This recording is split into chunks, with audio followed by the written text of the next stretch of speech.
Swiss బ్యాంకులలో విదేశాలలో ఉన్న బ్లాక్ మనీ మొత్తము తీసుకొస్తాము, అన్ని పేదల చేతుల్లో పెడతాము అని చెప్పింది బీజేపీ పార్టీ.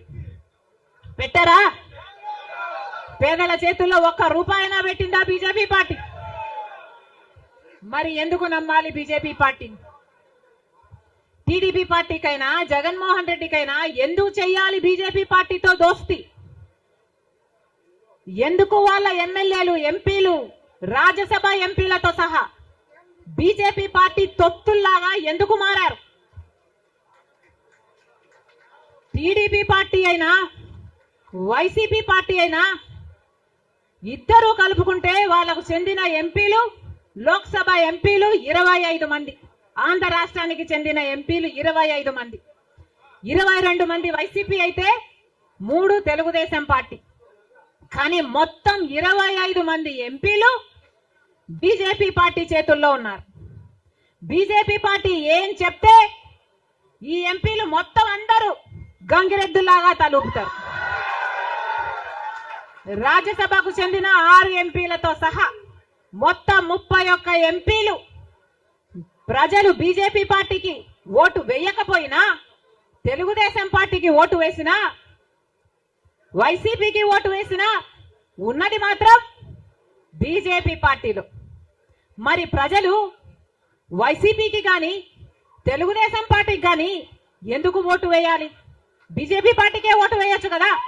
బీజేపీ పార్టీకి అమ్ముడు పోవడానికి వైసీపీ పార్టీ నుంచి ఎందుకు పోటీ నిలబెట్టారు? బీజేపీ పార్టీకి అమ్ముడు పోవడానికి తెలుగుదేశం పార్టీ నుంచి ఎందుకు పోటీకి పెట్టాలి? మొత్తం అందరూ బీజేపీ జెండాలే పెట్టుకోవచ్చు కదా. కనీసం ప్రజలకు క్లారిటీ ఉంటది కదా, బీజేపీ పార్టీకి ఓటేస్తున్నాము, బీజేపీ పార్టీని గెలిపిస్తున్నాము అని. ప్రజల దగ్గరేమో ఒక మాట చెప్తారు, ప్రజలనేమో మభ్య పెడతారు, ప్రజల దగ్గరేమో బీజేపీ కాదు అన్నట్టు నటిస్తారు. కానీ లోపల మాత్రం మొత్తం టీడీపీ అయినా బీజేపీ అయినా వైసీపీ అయినా బీజేపీ పార్టీ తొత్తులే. టీడీపీ అయినా వైసీపీ అయినా బీజేపీ పార్టీతో పొత్తులే.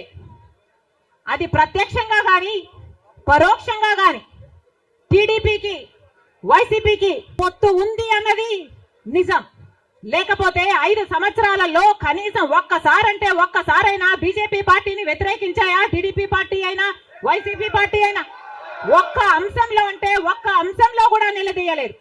ఎక్కడ ఏ అవసరం ఉన్నా టీడీపీ పార్టీ అయినా బీజేపీకి సపోర్ట్ చేస్తుంది, వైసీపీ పార్టీ అయినా బీజేపీకే సపోర్ట్ చేస్తుంది. మన రాష్ట్రానికి ఏం చేసింది బీజేపీ పార్టీ అని మీరు సపోర్ట్ చేస్తున్నారో టీడీపీ వైసీపీ సమాధానం చెప్పాలి. మనకు స్పెషల్ స్టేటస్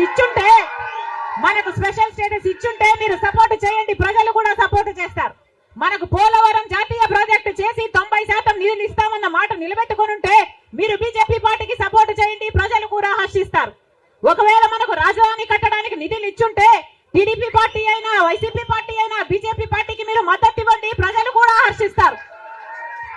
2 కోట్ల ఉద్యోగాలలో మన బిడ్డలకు ఉద్యోగాలు ఇవ్వలేదు, మన రైతుల్ని పట్టించుకోలేదు, మనకు స్పెషల్ స్టేటస్ లేదు, మనకు ఏ మాత్రం పట్టించుకోని పార్టీకి వైసీపీ అయినా టీడీపీ పార్టీ అయినా ఎందుకు మద్దతు ఇస్తున్నారో ప్రజలకు సమాధానం చెప్పాలి. ఆఖరికి మణిపూర్ లో ఎంతమంది క్రైస్తవులను 2000 చర్చిలను ధ్వంసం చేసిన, 60,000 క్రైస్తవులని నిర్వాసితులను చేసిన, కనీసం అప్పుడు కూడా జగన్ రెడ్డి గారు క్రైస్తవుడు అయ్యుండి కూడా ఒక్కసారి కూడా మణిపూర్ ఘటన మీదే మాట్లాడలేదు. మరి క్రైస్తవులు కడుపు మండిపోదా? క్రైస్తవులకు మనసు లేదా? క్రైస్తవులు మనుషులు కారా?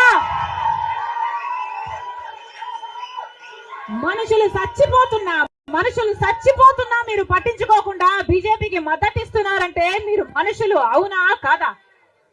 టీడీపీ పార్టీ, జగన్ రెడ్డి గారు, చంద్రబాబు గారు సమాధానం చెప్పాలి, ప్రజలకు సమాధానం చెప్పాలి. మళ్ళీ చెప్తున్నాం, ఆంధ్ర రాష్ట్రంలో ప్రజలు అందరినీ హెచ్చరిస్తున్నాం, బీజేపీ పార్టీకి, టీడీపీ పార్టీకి, వైసీపీ పార్టీకి పొత్తులు ఉన్నాయి. అవి మన కంటికి కనిపించినా కనిపించకపోయినా పొత్తులు ఉన్నాయి. గత 5 సంవత్సరాలుగా చూసాం. టీడీపీ ఎంపీలైనా వైసీపీ ఎంపీలైనా బీజేపీకే మద్దతు ఇచ్చాయి, ప్రతి అంశంలో వాళ్ళ పక్కన నిలబడ్డారు. ఆఖరికి మణిపూర్ అంశంతో సహా బీజేపీ పార్టీకి తెలుగుదేశం పార్టీ, వైసీపీ పార్టీ మద్దతు ఇచ్చిన మాట వాస్తవం. మళ్ళీ ఆంధ్ర రాష్ట్ర ప్రజలు వైసీపీకి ఓటేసిన ఓటేసినా అది బీజేపీకే పడుతుంది. మళ్ళీ ఆంధ్ర రాష్ట్రంలో టీడీపీకి ఓటేసినా అది మళ్ళీ బీజేపీకే పడుతుంది. వీళ్ళిద్దరూ కలిసి బీజేపీని బలపరుస్తున్నారు తప్ప ఆంధ్ర రాష్ట్ర ప్రజల మేలు కోసం ఆలోచన చేయడం లేదు. ఆంధ్ర రాష్ట్ర ప్రజల ప్రయోజనాల కోసం ఆలోచన చేయడం లేదు. స్వలాభం కోసం ఆంధ్ర రాష్ట్ర ప్రజలను తాకట్టు పెట్టారు అన్నది వాస్తవం.